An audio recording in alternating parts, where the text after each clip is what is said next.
मेरे हस्बैंड ने पहले इस्लाम कबूल किया, एक जैन फैमिली से बिलोंग करते हैं। मैं अग्रवाल फैमिली से थी। मेरा पुराना नाम मानसी अग्रवाल था। और मेरे हस्बैंड ने जब इस्लाम कबूल किया तो मेरे लिए मेरी लाइफ का बहुत एक शॉकिंग इंसिडेंट था।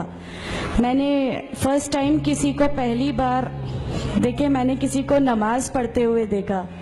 मैंने अचानक ये अक्सर करके एक पर्टिकुलर टाइम होता था और ये घर से कहीं चले जाते थे और मैं इनसे पूछती थी कि आप कहाँ जाते हैं, तो ये रिप्लाई करते थे this is none of your business, you have to do your job.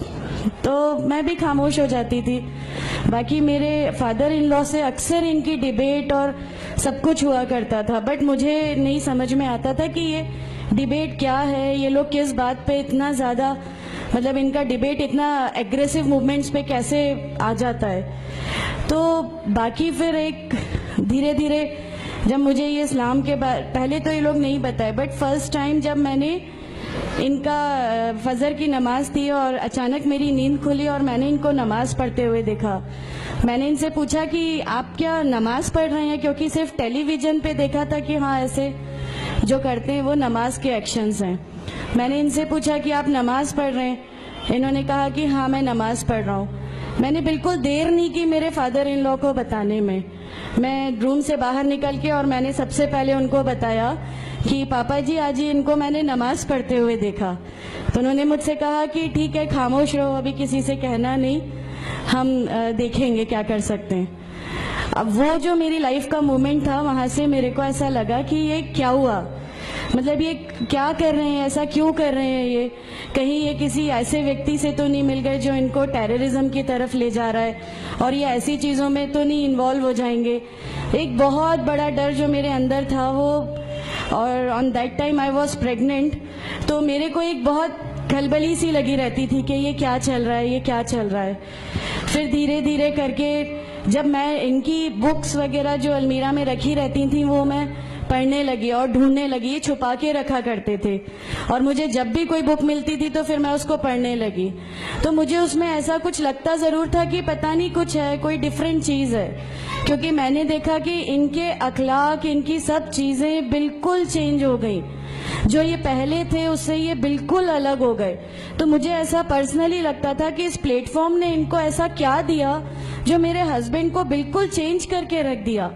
मतलब अल्हम्दुलिल्लाह ये उस समय कोशिश करते थे कि जो नबी की सुन्नतें हैं, जो हमारे नबी सल्लल्लाहु अलैहि वसल्लम ने किया, अपनी वाइफ की मदद करना, अपनी वाइफ के साथ किस तरह उसके हुकूक की अदायगी करना, ये सब कुछ वहाँ अल्हम्दुलिल्लाह करने लगे। और मुझे जो इनका ये ड्रास्टिकल चेंज था, जो इनको इस प्लेटफॉर्म पे आए हुए 6 मंथ्स या 1 ईयर हुआ होगा, वो देख के मेरे लिए एक बहुत बड़ा मीनिंग, एक सरप्राइज था कि ये क्या हुआ। फिर उसके बाद मुझे लगा कि नहीं, मैं भी अब इसको जानती हूँ, मैं भी अब पढ़ूंगी। और फिर मैं अपने फादर इन लॉ और इनकी डिबेट सुनने लगी। तो जैनिज्म में गॉड कॉन्सेप्ट है ही नहीं।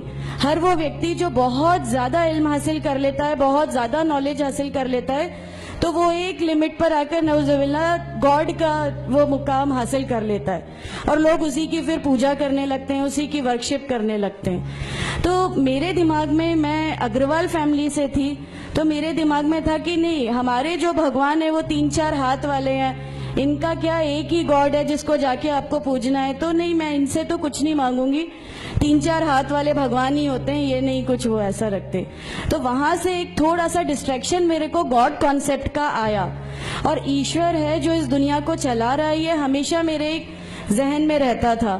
तो मुझे मेरे फादर इन लॉ कहीं ना कहीं उस प्लेटफॉर्म पे आके गलत लगने लगे कि नहीं, ये जो कह रहे हैं वो सही है और इनकी जो डिबेट है उसका एंड जो है वो ये सही है। फिर धीरे धीरे करके मुझे इनकी चीज़ों पे यकीन आने लगा अल्हम्दुलिल्लाह।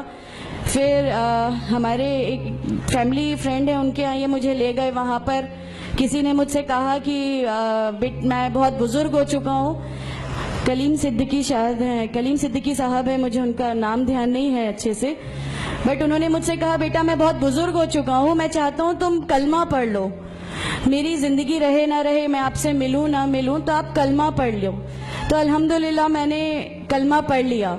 कलमा पढ़ने के बाद भी जब हम घर लौट रहे थे तो मैंने इनसे कहा कि मैंने सिर्फ अभी कलमा पढ़ा, अभी आप ये मत समझिएगा कि मेरे को सब समझ में आ गया और मैं इस चीज को मान लूंगी। इन्होंने कहा नहीं, तुम्हारी मर्जी, किसी में कोई फोर्स नहीं है। तो अल्हम्दुलिल्लाह अल्लाह ताला का एहसान है, उस कलमे की ताकत थी। और ये हमेशा कहते थे तुम्हें कोई दुआ मांगनी है तो तहज्जुद में मांगा करो।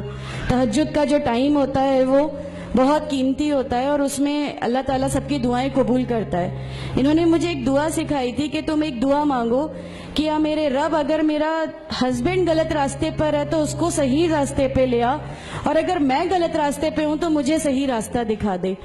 अल्हम्दुलिल्लाह मैं ये दुआ कंटिन्यू मांगती थी। एक बार मेरी नींद अल्हम्दुलिल्लाह तहज्जुद में खुली और बस मैं नॉर्मल जैसे एक ध्यान करते हैं वैसा मैं बैठ गई और अपने आप अचानक दिल चाहा कि बस सजदा करूं।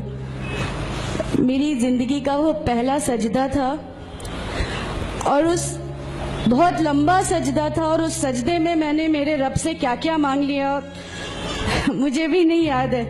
और उस समय मुझे ऐसा फील हो रहा था जैसे अल्लाह ताला खुद मुझसे बात कर रहा है, अल्लाह मेरे सवालों का जवाब खुद दे रहा है। अल्हम्दुलिल्लाह बस उसके बाद तो ऐसा लगा कि नहीं, इस्लाम हक है और इस्लाम पे ही चलना है। उसके बाद फिर बहुत सारी परेशानियां लाइफ में आई, सब कुछ आया, बट अल्हम्दुलिल्लाह अल्लाह का एहसान है कि अल्लाह ताला ने हर परेशानी, हर चीज को ऐसे ले लिया कि हम लोगों को कभी एहसास ही नहीं होने दिया कि ये कोई परेशानी थी। ऐसा लगा कि अल्लाह की पूरी राह में हम लोगों को रिवार्ड ही मिलना है इस चीज का और अल्लाह हमें इसका रिवार्ड ही देता चला जाएगा। अल्हम्दुलिल्लाह बस उस समय से शुरुआत हुई थी दीन इस्लाम की। अल्हम्दुलिल्लाह आगे चल के परेशानियां, तकलीफें हर रिवर्ट की जिंदगी में आती हैं, लेकिन मैं हर रिवर्ट बहन से ये कहना चाहती हूँ कि अल्लाह की खातिर आप लोग इस दीन में आए हैं, किसी और चीज के लिए नहीं आए।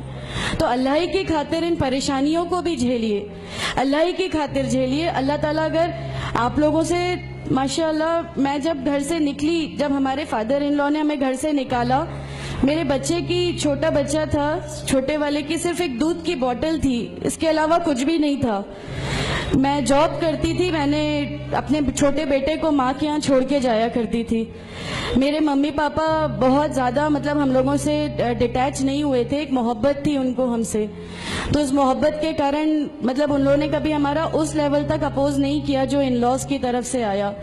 तो जब मैं मेरे मायके गई और मैंने अपने बच्चे को लिया और मैंने कहा कि माँ हमने वो घर छोड़ दिया, हमें उस घर से उन लोग निकाले, ऐसा करके माँ है बहुत रोई, तुम लोग क्यों ऐसा कर रहे हो, क्या करोगे, कैसे रहोगे, दोनों छोटे बच्चे हैं, क्या होगा।